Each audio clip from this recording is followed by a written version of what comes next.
Welcome to Organic Chemistry. This is just the first part of your independent study on organic chemistry. The very first lesson is on nomenclature. Your next lesson will be on some functional groups like alcohols, aldehydes, ketones, and the final lesson will be on reactions, which is very short. I'm trying to give you a little bit of more information so that when we practice, you'll know what I'm talking about, and you will see some of this on your AP exam. So organic chemistry is very important. It's something if you want to pursue, you will take in college. I had a lovely time in it, and the labs are very applicable too. So you'll see that on this first slide, I've just got some carbon chains. Organic refers to the presence of carbon, so those actually should look fairly familiar to you as you've seen those in biology. So organic compounds, basically it's another name for saying they're molecular compounds because carbons are going to be forming covalent bonds, which is a molecular compound.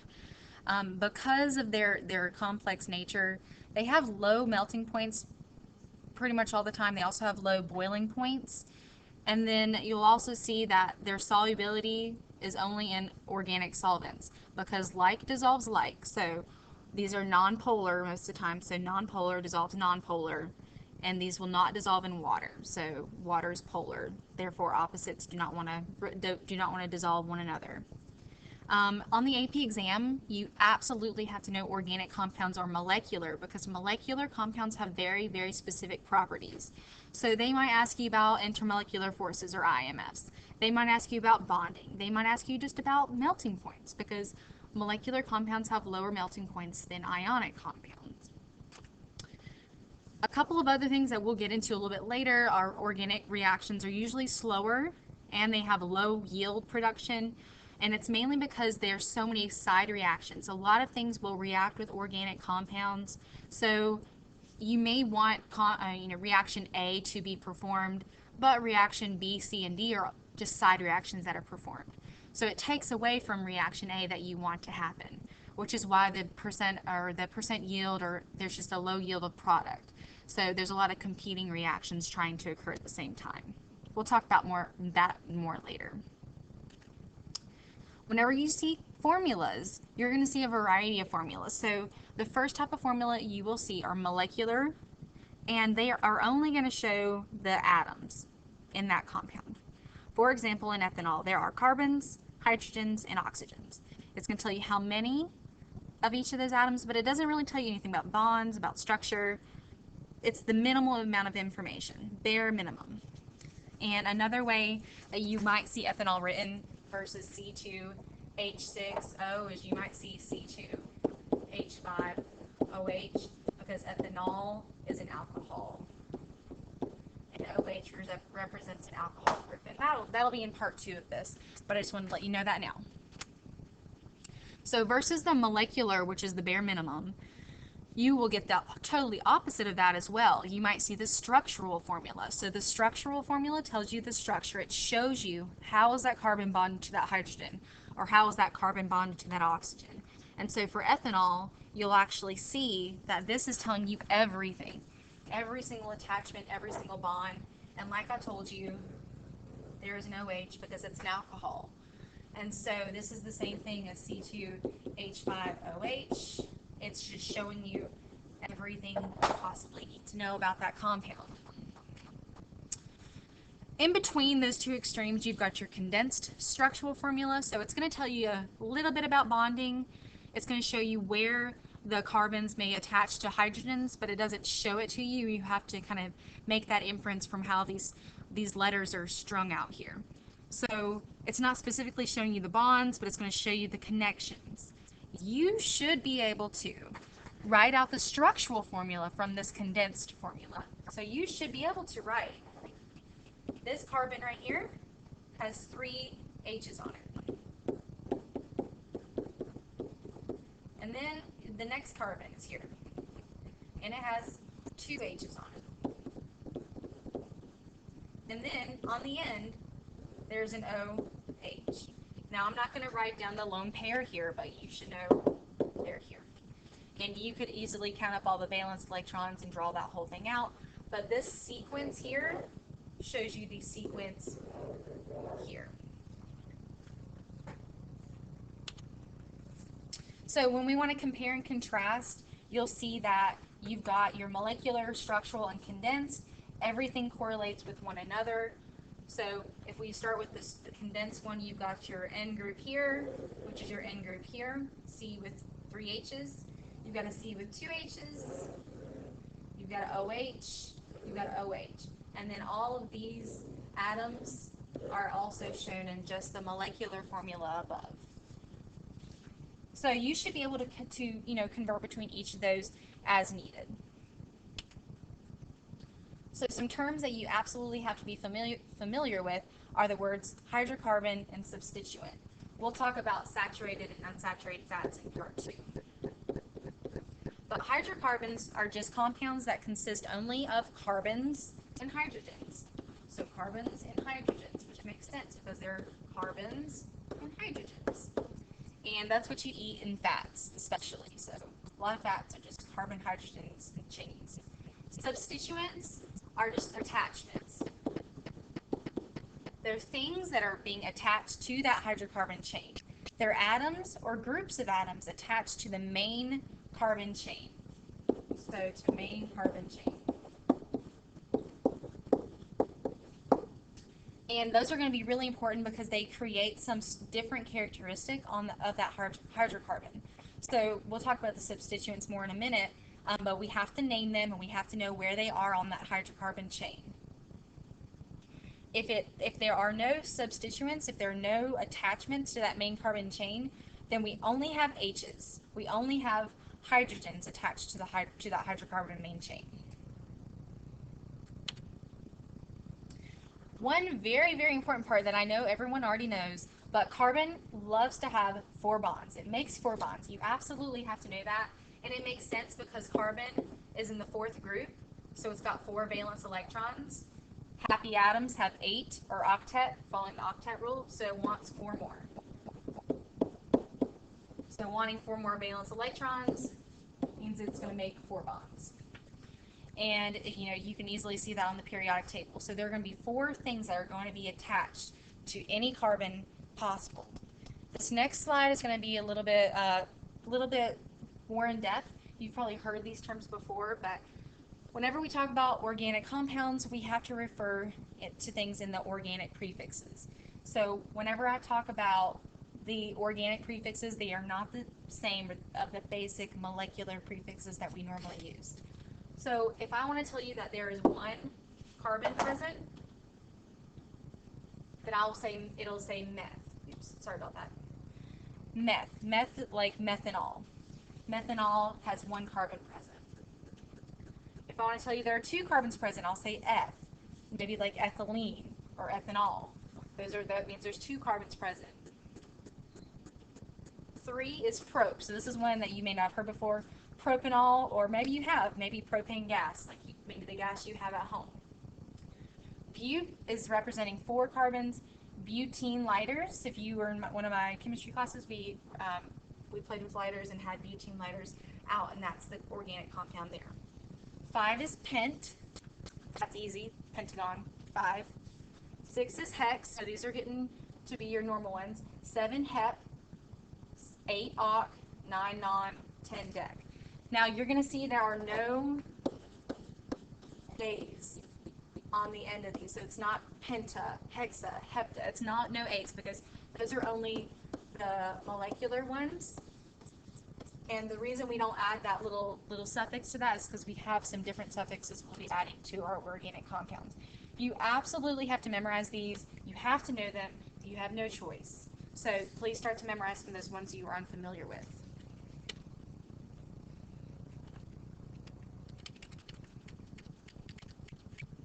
Well, sorry about that. All right, so we're going to talk about the 3 types of organic compounds. The most basic of all organic compounds are called alkanes. Alkanes are hydrocarbons with all single bonds. So you'll have carbon attached to carbon attached to carbon with a single bond between these carbons. And if you need to determine the formula for that, we have this easy peasy way of remembering the formulas for alkanes. If I told you there were 5 carbons, this is what that N is. N is the number of carbons which is determined by the prefix. So if I told you 5 carbons, that's pent. So there's 5 carbons. And then the H's would be pent times 2. So 5 times 2 plus 2, so it would be 12 H's. And there would be 5 carbons, like I said. All you do is you add the suffix "ane." So alkanes have alkane ending. That's going to tell me that there are single bonds between all carbons. So looking here, we count our carbons: 1, 2, 3, 4, 5. 5 carbons is pent. And so, like I said, C5H12, if you counted up each of these hydrogens here, there would be 12 hydrogens. So in this example, we have pentane.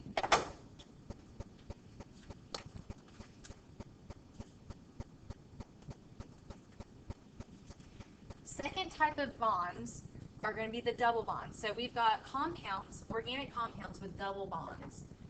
That means at least one, you could have 2, you could have 3, it just depends. Now this one's a little more complex. You've got same kind of formula situation here. So say you had 5 carbons, that N right here is the number of carbons. And then the hydrogens would be 2N. So say we have 5 carbons, we'd have 10 hydrogens. So we'd have C5H10. So we absolutely have to tell somebody, if you need to show the location of the double bond, you've got to tell them a number. The number is going to represent the number carbon that double bond is next to. And whenever you number a carbon chain, you've got a string of carbons, and you number the chain so that the double bond has the lowest number it possibly can. And that's just this extra piece right here. I'm going to show you how this works with an example. But whenever you are choosing how to number things, you can number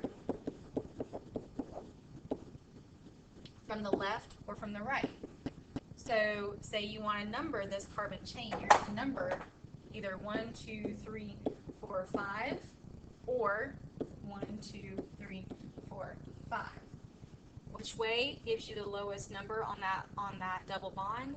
You can either say 1, 2, 3, and that double bond's after the 3, or you can say 1, 2, and that double bond's after the 2. So in this case, going from the right to the left is the way that will give you the carbon chain with the lowest number on the double bond.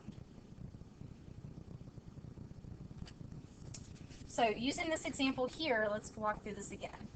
We have to choose the number of carbons here, and this is going to give us our prefix. So we count 1, 2, 3, 4. So we've got 4 carbons, which is bute. That's going to be part of the name of this hydrocarbon. Now this double bond is going to show us that we have an alkene. So we have a double bond, so we have an ene ending. So we have butene here. So we definitely have butene. But we have not numbered or told somebody the location of our double bond yet. So we need to number the carbons of the longest carbon continuous carbon chain.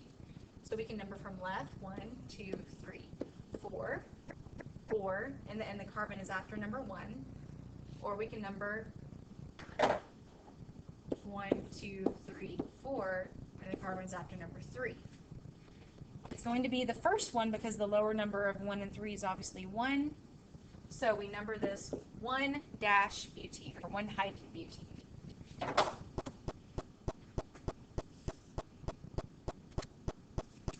Our next example is pretty similar. We still have 1, 2, 3, 4. So we have 4 carbons. We have bute. We have a double bond. So we have ene, butene. We need a number out here. So whenever you count 1, 2, 3, 4, the double bond is after the 2, or counting the opposite, 1, 2, 3, 4, the double bond is after the 2. Same situation, so it's going to be 2-butene, doesn't matter which way you number those carbons in this case. All right, so now we have our next step in this phase. We've got triple bonds included in our hydrocarbon chain. Those are alkynes. So you've probably seen the trend. Alkyne is going to be our suffix on these types of compounds. And our formula is changing. So we now have N is the number of carbons yet again, and our H's are getting smaller. So there's a lower number of hydrogens because these triple bonds are taking up space. They're taking up the locations that hydrogens can normally exist, but when you have a triple bond, you have a lower number of hydrogens, which makes sense because carbons can only have 4 bonds total. So yet again, we're going to number the carbon chain so the triple bond has the lowest number possible, and then you have to tell me the location of that triple bond with a number. So you're going to number carbons again. So looking at our first example down here, we've got 1, 2, 3, 4, 5 carbons. So we have pent. We have a triple bond, so we have pentyne. But we need to number that carbon. And so this one's easy. You know you should start from the right because numbering from 1, 2, 3, 4, 5 has that triple bond right after carbon number 1. So it should be 1 pentyne. Starting from the opposite, we put it on carbon number 4, which is a higher number, so that does not make sense for us to do that.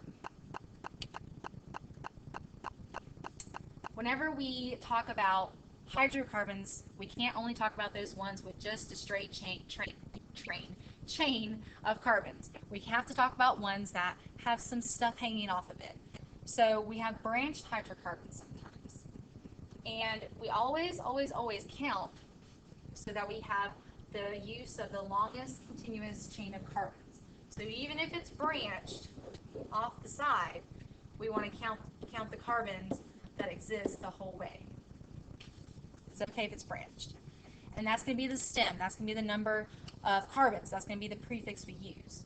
Whenever we're talking about alkanes and alkynes, you have to include that alkane or that double bond or triple bond in that longest chain. So if you have to, go off a different way, you must include the multiple bond in your stem or in your continuous chain. So continuing here, if we have something hanging off, if we have an attachment, if we have a substituent, all those mean the same thing, we have to name it. So that's where our branching gets a little bit more complex. So there's more to naming than what we just talked about. There are such things called alkyl groups. So alkyl groups are just carbon chains that are hanging off. They are substituents, and they're hanging off the main chain of carbons. And whenever we name these, we have to name them with this YL at the end. So we'll have a methyl group, an ethyl group, a propyl group. All these prefixes are the same as usual that we'll use for organic nomenclature. And that LY group will signify that it's a substituent. And those are all alkane-like because they all single bonds. Other substituents are halogens. So the way we name those is, say there's a chlorine substituent, you'd call that chloro. If there's a bromine substituent, you'd call that bromo.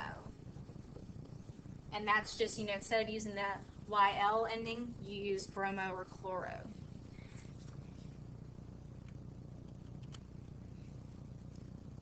Okay, so whenever we want to name the location or name a substituent, we have to number the parent carbon chain so that you have low numbers on any substituent. So you always want to kind of look at it first and determine which way you want to count, from the left or the right, when you're looking for your longest continuous carbon chain. Also, note you always have to recognize alkenes and alkynes, a double or triple bond present, and they trump substituents. So multiple bonds take precedent over any other substituent. So when you're numbering carbons, make sure you prioritize those double bonds and triple bonds. So nomenclature-wise, when you're naming things and you have multiple numbers together, you separate multiple numbers with a comma, and you separate numbers and names with a hyphen. So make sure, whenever we practice a lot, you'll get the hang of that, but they're just specific things that we have to do when we name hydrocarbons. So looking at this first one, this one's got an extra substituent right here. So this substituent will come into play when we start naming it here. First thing we do is look for the longest carbon chain. I'm going to count 1, 2, 3, 4, 5, or I can go 1, 2, 3, 4, 5, include this carbon here. Either way, the longest chain is 5. So that means we have 5 carbons, so we have a pent. Good, that is our prefix here. After that, we've got to look. We have no double bonds, we have no triple bonds, so this is single bond only, so this is pentane. So we'll have a suffix of 8. Also, our third step now is to look for substituents. Well, we've already found one. And because this is only one carbon, this is our methyl. That's a methyl group because it's one carbon and it's just an attachment. So we've got some methyl group here. But where is the methyl located? On what number carbon? So because we have no multiple bonds, we don't care about looking for that right now. We want to number this substituent so it has the lowest number. Starting from the right, 1, 2, 3, 4, 5. This methyl is on carbon number 2. Starting from the left, we will get 1, 2, 3, 4, 5, and that one does not make sense because we'd like to keep the numbers low as possible. So we're going to start from the right and go this way. So methyl is on number 2. So we're going to use that 2 to represent the location. So putting all of this together, we have to show, everything together and write out the name. So we have 2-methyl, and then we can continue with the rest of the name, which is pentane. No need for commas yet because we only have one number. We also can have more than one substituent, so you have 2 of the same substituent or 3 of the same substituent. You use these normal molecular prefixes. So I might have dimethyl if I have multiple methyl groups, or trimethyl if I have multiple methyl groups. It just depends on how many I have. Also, occasionally we're going to have methyls and ethyls and propyls, and all of those have a different name in the letter in the front. So if we have methyl, ethyl, and propyl, then you're going to want to make those in alphabetical order. So you'll have E, M, P whenever we actually alphabetize those within our examples. And I'm going to stop this.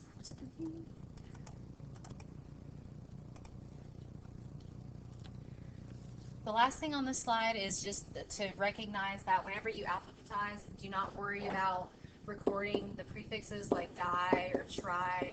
I mean, you will record them, but you will not use them whenever you are trying to alphabetize the order of substituents.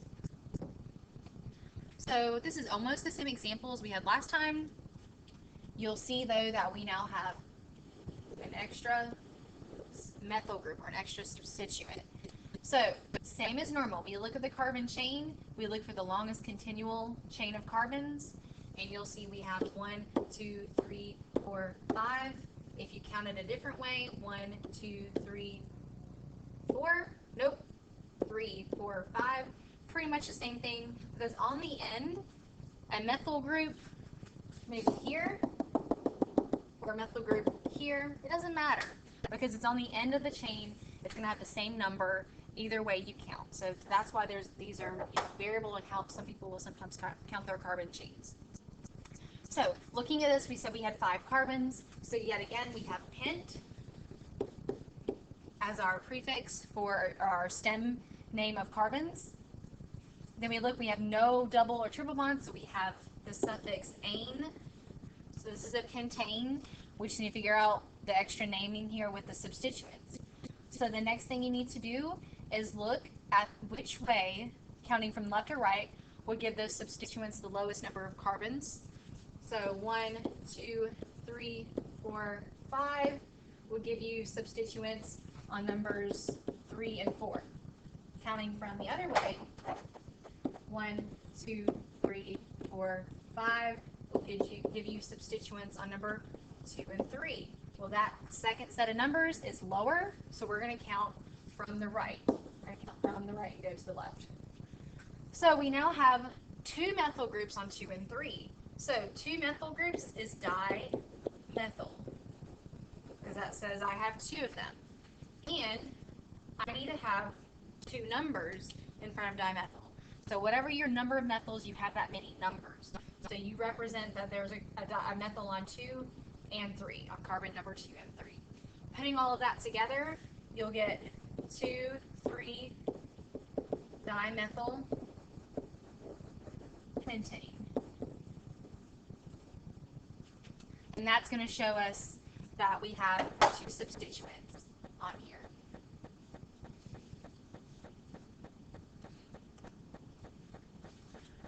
Second one here, we have a bigger example. We've got a long carbon chain, but when you look at it initially, you just want to count those carbons right across the top. So if you count that 1, 2, 3, 4, 5, 6, you say, okay, my longest continuous chain of carbons is 6. That'd be hex. Well, look at it again. If you count a different way, 1, 2, 3, 4, 5, 6, 7, that is a longer chain. So right now I've got hept. So carbons, 7, hept. If I want to count one more time, 1, 2, 3, 4, 5, 6, still 6. The 7 is obviously the longest. So if I wanted to go ahead and kind of show myself the root or the stem carbon number that I will use, it's right there. So I've got a couple of things hanging off. I've got a couple of attachments, and I'll make sure I name those in just a minute.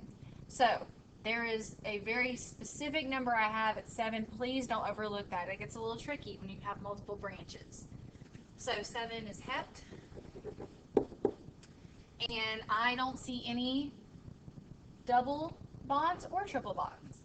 And I can look, and if I need to check myself, I'll count my carbons around each one. But this is the structural formula almost all the way. It's condensed a little to show you that there are no multiple bonds present. So since everything is single, you'll have the ending ane. And now I need to look at my substituents. I have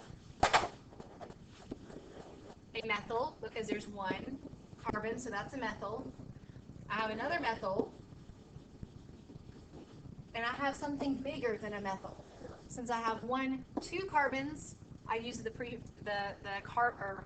organic prefix F, and it's just a single bonded thing. It looks like an alkane, so I put that YL, that ethyl group is also represented here. So now I need to number my big carbon chain to represent the lowest number combinations I can for these substituents. So let's say we number from the left. 1, 2, 3, 4, 5, 6, 7. Numbering from the left gives me a methyl at 2, 5, and an ethyl at 4. So I'd have 2, 4, 5 is my combination of numbers. If I number from the other side, 1, 2, 3, 4, 5, 6, I have I have substituents at 3, 4, and 6. Now, it doesn't look like there's much difference there, but that 6 gives me a higher number, so it's better for me to number from the left because my substituents have a lower combination of numbers. So, now I need to talk about the substituent. So I have 2 methyl groups. So I have dimethyl. If I have dimethyl, that means I have 2 numbers in front of that dimethyl. My 2 numbers, because I said I was numbering from the left, forgot 7 there, I'll go ahead and mark out these because I don't want to confuse myself. Numbering from the left gives me my 2 methyls at 2 and at 5. And I wrote those in numerical order because that's how we do things. We try to keep everything as organized as possible. I also have an ethyl group. And I just have a single ethyl group. I don't have multiple of those. So I'm going to have 1 number out front, and that number is going to be 4. So we have to put all this stuff into one long name to represent the entire hydrocarbon. And like I said, whenever you have multiple or different types of substituents, you put them in alpha order. So whenever I put them in alpha order, I only look at the actual name. I forget that di, I look at eth and meth. So the eth is alphabetically first, so my name starts with 4, ethyl. And then when I separate numbers and letters, I use hyphens. Hyphen 2,5 dimethyl And then finally, I finish up with writing what the carbon chain looks like, which is heptane. So that's a really complex one. The next one, the next example is similar, but you have to write out some more information. So we have a condensed structural formula, and it's showing something different. It's showing some double bonds. So whenever we look at this, it is not easy to draw this or name this immediately. So I recommend writing this out in structural format. It's going to make things much easier with a limited number of mistakes. So looking at this carbon, we have a carbon with 3 hydrogens. And I'm just going to write the hydrogens like this so that we don't have to waste time. You have another carbon attached to that, and that carbon has 2 methyls attached to it. So you have 2 methyls attached to that carbon. Your next carbon has a single hydrogen on it, and it is attached to another carbon with a double bond, which is right here. This carbon is also attached to a methyl group. So on for the methyl group up here.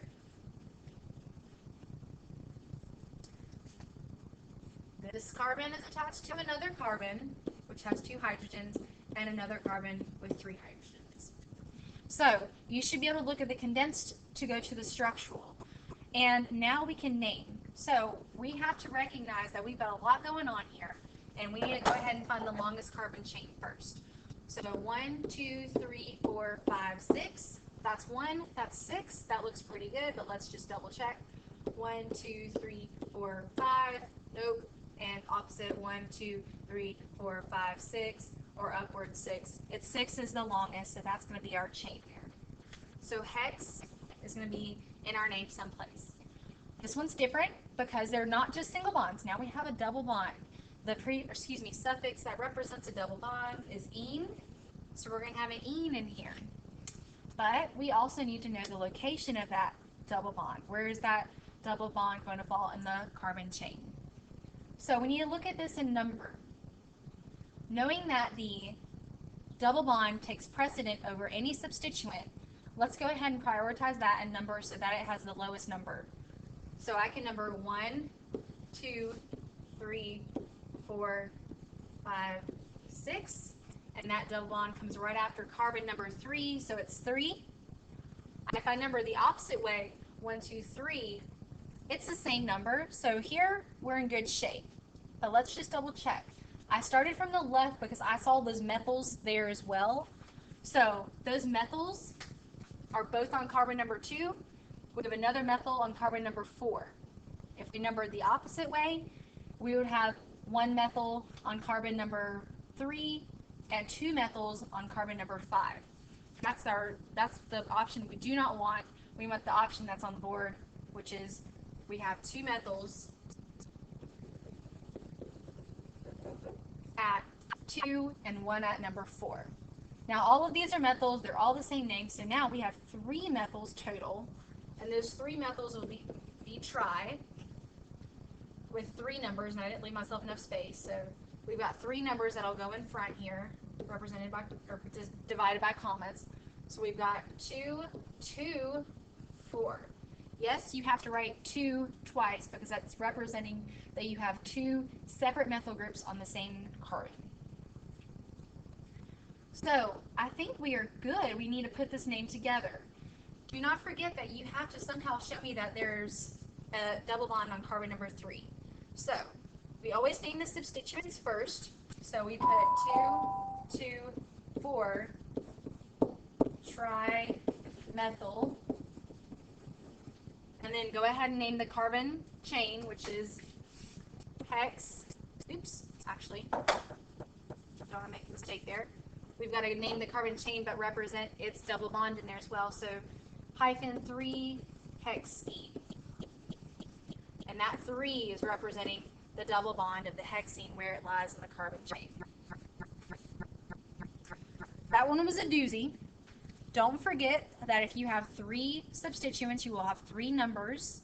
Don't forget that you need to name the location of your double bond or triple bond.